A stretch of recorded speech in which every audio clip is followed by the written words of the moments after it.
and I've been out for quite some time, about 6 months, and I decided to take the break so that I can work on other things and then continue this uploading content on transcription and stuff. And actually, I had planned to get back on Jan 1st, maybe. I will have uploaded my first video, and then something happened on that 27th of December that I think I should share with you guys. Yeah, it was on that 27th of December. I was to go to a wedding that was to happen on 28th at Marsabit County. And from where I stay, it's about 600 kilometers from Juja. I stay at Mangu, just near Juja. And then it's about 600 kilometers to Marsabit. And the wedding was on 28th. So on 26th, I just went to pick up my girlfriend. She used to stay at Roysambu, a few kilometers from here. Took my car to her place. And then the next day that we were to go to Marsabit, it's a long distance. So it could have taken something like 8 hours drive. Yeah, about 8 hours drive. So we made a slight mistake because we decided to go, and we have a shop at Embu County. So we decided, let's just go and buy some shopping, something like shoes, so that I can send the residents at Embu. And then as we go, we drop them and then we continue the journey. But we spent a lot of time there, and we got out of the place at about 12 p.m. So it was kind of late when we were starting from my house to Marsabit. On our way at Embu, I picked up my friend Eric. And by the way, I thank God, because that day I was traveling Eric's nephews. One is I think 8 years and 12 years, so they're quite young. So at Lysamis, we are in Marsabit County, and then at 1945, it's about 1945 when the accident happened. So we are on our way, and then when you are driving, you can only see the road. You can't see the sideways. So this guy, the Carmen owner, just pushed them to the way. It was a very few meters in front of me. There's nothing I could do. I just stepped on the brake strongly, and then I reduced the speed a bit. But unlucky enough, it was just so close. And then we hit the camels head on. And then the good thing, we hit them with a quite lower speed, because it's a highway, and it's a very good highway. Actually, we were driving about 5 kilometers. We don't meet anybody. We don't meet a car, anything. So it was quite a smooth and good road. And so when we hit the camels, one of them fell on the bonnet. Actually, two of them fell on the bonnet. Camels are quite heavy, actually. They're very heavy animals. And so when they fell on the bonnet, we got off the road. As we hit a tree, the car stopped. So all that time I was not that conscious. But I could hear my girlfriend scream and Eric shouting and stuff. And then after hitting the tree, the car came to a stop. And Eric was the first one to get out of the car. So there were two camels. And lucky enough, the camel that was on my side had not died yet. So he tried to hit the camel, and the camel ran away from my side. And I don't know what happened, and on my girlfriend's side, the camel that was on her side was actually about to die. It was about to die, because I guess it was so much injured. So I got out of my seat first, above the seat belt, and got out. And so my girlfriend was stuck with the camel for quite some time, and then shouting, crying out. So we were trying with Eric to push the camel up so that she can get out of the car. We tried about 5 minutes, and then now the camel owner came and started fighting us. Guys, it was another thing. I'm seeing my girlfriend stuck, crying for me to help her. And there is this other guy, actually with a machete, with some weapons, trying to fight us. So actually he hit us about 3-4 times with my friend, myself and Eric. So it was a struggle. And then this guy now went to the house to pick, I don't know, other weapons or something. So other guys came in, about 100 guys. And by the way, out of the 100 guys, the guys who could speak Swahili were less than 10.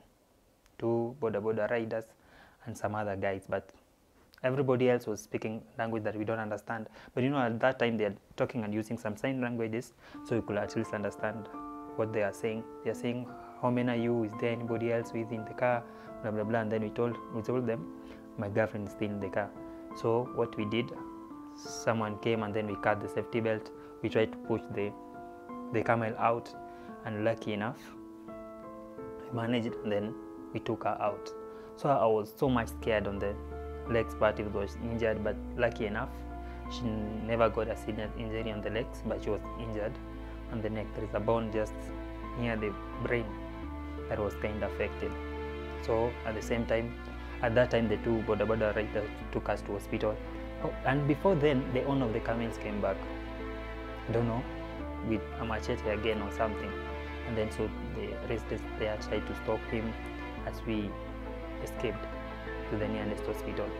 And then at the hospital, it was quite, I saw the things that I've never seen. The doctor told us he has nothing, not even the gloves, no medication, nothing. So he was a grown man, but he was just crying tears that I really want to help you guys, but there is nothing I can do. I have nothing. So we asked him to inject us with some painkillers. We took painkillers, and then we were taken to another hospital, diocese. It's about now 5 kilometers from the scene of the accident. At that place, now the police came asking us how it was, blah blah blah blah. We got a statement and stuff. And then, you know, I lost a lot of blood from somewhere here where I was injured, here, and then my hands. Eric was injured, the thumb, ulimi litoboka, and then some place here. And my girlfriend was only injured kwa shingo, on the neck, and some marks on the face, I guess, maybe from the windscreen cracking or something.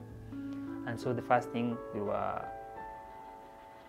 washed and stuff, and everything was done. Actually, I really thank those guys because they stopped my bleeding. I was bleeding a lot, so they stopped it. And then after staying there for some time, they said Eric's condition, they can't handle it, so we were to be taken to another hospital.